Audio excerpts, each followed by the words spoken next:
오늘 우리에게 주시는 하나님의 말씀은 요한복음 4장 1절로 6절의 말씀입니다. 요한복음 4장 1절로 6절. 제가 가진 성경으로는 신약 147면에 기록되어 있습니다. 요한복음 4장 1절로 6절의 말씀을 다 찾으셨으면 저와 여러분이 함께 이 말씀 읽도록 하겠습니다.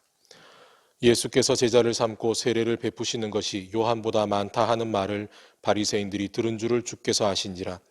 예수께서 친히 세례를 베푸신 것이 아니요 제자들이 베푼 것이라. 유대를 떠나사 다시 갈릴리로 가실새 사마리아를 통과하여야 하겠는지라. 사마리아에 있는 수가라 하는 동네에 이르시니 야곱이 그 아들 요셉에게 준 땅이 가깝고 거기 또 야곱의 우물이 있더라. 예수께서 길 가시다가 피곤하여 우물 곁에 그대로 앉으시니 때가 6시쯤 되었더라. 아멘. 함께 기도하시겠습니다. 오늘도 우리에게 이 귀한 말씀을 주시고 우리의 삶의 소망과 우리의 삶의 방향을 또한 말씀을 통해 세워가게 하심을 감사합니다. 주님, 이제 우리가 말씀을 읽었지만 우리는 이 말씀을 통해 하나님의 뜻을 깨달을 수 있는 스스로의 지혜도 어떤 능력도 가지고 있지 못합니다. 성령 하나님, 이 시간 우리 가운데 임하여 주시어서 주신 말씀 가운데 살아 역사하시는 하나님의 뜻을 깨달아 알 수 있도록 주님, 우리 모두에게 성령의 임재하심으로 함께하여 주시옵소서. 예수 그리스도의 이름으로 기도드리옵나이다. 아멘. 예수님께서 사마리아에 가시고 사마리아에서 한 여인을 만나십니다. 소망 없이 살아가던 이 여인은 예수님을 통해 삶의 진정한 소망을 발견하게 되죠. 이렇듯 우물가에서 예수님과 사마리아 여인과의 대화는 우리가 잘 알고 있는 내용입니다. 우리는 이 여인을 통해서 우리의 무지함을 다시 한번 되돌아보게 됩니다.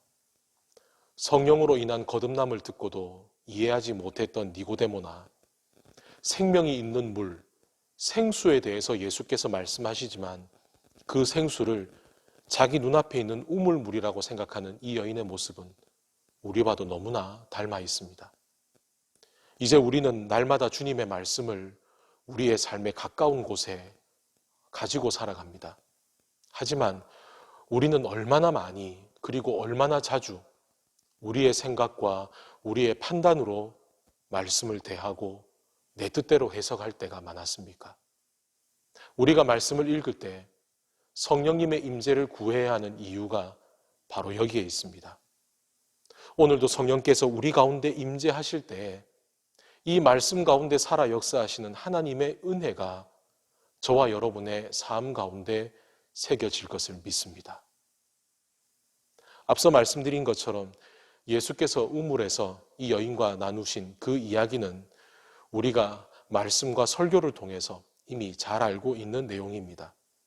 오늘 우리의 관심은 예수께서 이 여인을 만나시기 그 전으로 우리 한번 돌아가 보십시다. 예수께서는 갈릴리로 가시기 위해 사마리아를 지나가셨습니다. 지리적으로 갈릴리로 가기 위해서는 사마리아를 관통해 가는 것이 더 가까운 길인 것도 이유 중에 하나이지만 오늘 예수께서 이 사마리아를 지나가심에 있어 우리는 한 가지를 보게 됩니다. 제자들은 먹을 것을 구하기 위해 동네로 들어가고 이제 예수님은 우물가에 앉으시죠. 우린 예수께서 우물가에 앉아 계신 것이 이제 우물로 물을 길러 오는 그 여인을 기다리시기 위해라고 생각합니다. 물론 그것도 많지만 오늘 우리가 읽은 성경의 본문은 우리에게 한 가지의 사실을 분명하게 이야기해 줍니다. 우리 다시 한 번 더 6절의 말씀을 함께 읽어보도록 하겠습니다. 6절입니다. 거기 또 야곱의 우물이 있더라. 예수께서 길 가시다가 피곤하여 우물 곁에 그대로 앉으시니 때가 6시쯤 되었더라. 아멘. 예수님은 피곤하셨습니다.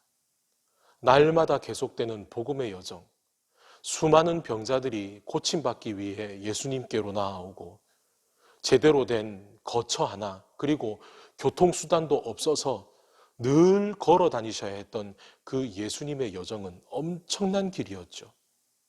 이제 또한 이렇게 사마리아로 오실 때까지 계속 걸으셔야 됐던 예수님의 몸은 말 그대로 파김치가 되셨습니다.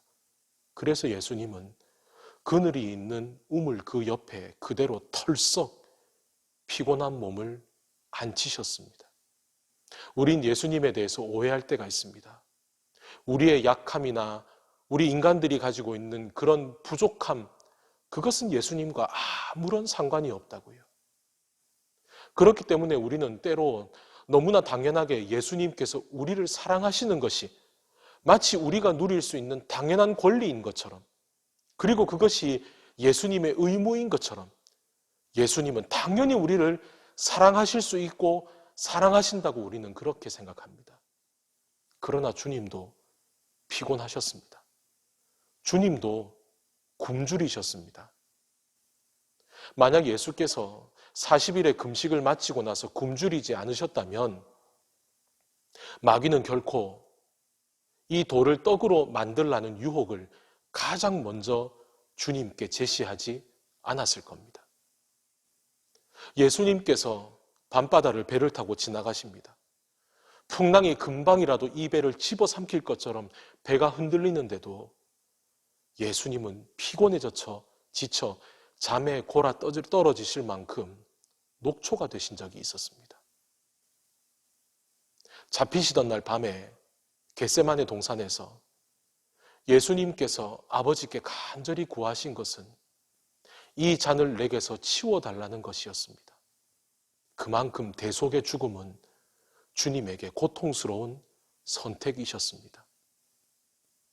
십자가에 달려 죽으시면서 예수님이 말씀하신 그 7마디의 말씀 중 하나는 바로 내가 목마르다 였습니다. 오늘의 이 사마리아 길도 결코 쉬운 선택이 아닙니다. 그러나 주님은 멈추지 않으셨습니다. 하루라도 쉬었다가 다시 길을 걸어가실 수도 있었을 텐데 주님은 쉼 없이 피곤에 지친 몸을 이끌고 사마리아로 오셨습니다. 그리고 이제 한 여인이 다가옵니다. 그 여인을 바라보시는 주님의 표정은 어땠을까요? 아마도 감출 수 없는 미소가 얼굴에 가득했을 겁니다. 이제 저 여인이 물그릇을 가지고 오니 저 물그릇 빌려서 물 한 모금 얻어 마실 수 있기 때문에? 아니요. 마치 아버지가 사랑하는 딸을 기다리면서 그 딸을 만날 때 자신도 모르게 얼굴에 미소가 떠오르는 것처럼 말입니다. 우주를 운행하시던 그 주님의 발걸음이 한 여인을 향해 나아오셨습니다. 만드신 모든 것을 보시고 좋아하셨던 그분의 눈이 한 여인을 바라보고 있습니다. 이 모든 것을 만드신 그분의 입술이 지금 한 여인을 향해 열립니다. 내게 물을 좀 주시겠소? 라고 말이죠. 그 순간 우주를 다스리시는 하나님의 관심이 한 여인에게 집중됩니다. 우리는 이렇게 말할 수도 있을 겁니다. 정말 그럴 가치가 있었습니까? 다른 사람들이 관심 가져 하지 않는 저 불행한 여인이 예수께서 그렇게 피곤한 몸을 이끄시고도 찾아와 기다리셔야 될 만큼 가치 있는 인생이었습니까? 그 풍랑치는 밤바다를 위험을 무릅쓰고 지나가야 될 만큼 그 건너편에 있는 미치광이가 주님께는 그렇게 귀중한 사람이었습니까? 이제 잠시 후면 짐승처럼 끌려가서 온몸이 찢겨 죽임을 당하실 텐데 주님의 곁을 떠나 뿔뿔이 도망칠 제자들의 발을 한 사람 한 사람 씻겨줄 만큼 그들은 그렇게 중요한 사람들이었습니까? 우리는 십자가에 대해 알지도 못했지만 그런 우리를 위해 기꺼이 우리의 십자가를 대신 지시고 그 죽음의 길을 선택하실 만큼 우리는 그렇게 가치 있는 사람이었습니까? 우리는 주님께서 우리를 사랑하신 것이 당연하다고 생각합니다. 아니요. 그렇지 않습니다. 결코 그것은 쉬운 것도 그리고 편안한 선택도 아니었습니다. 그러나 주님은 예스 하셨습니다.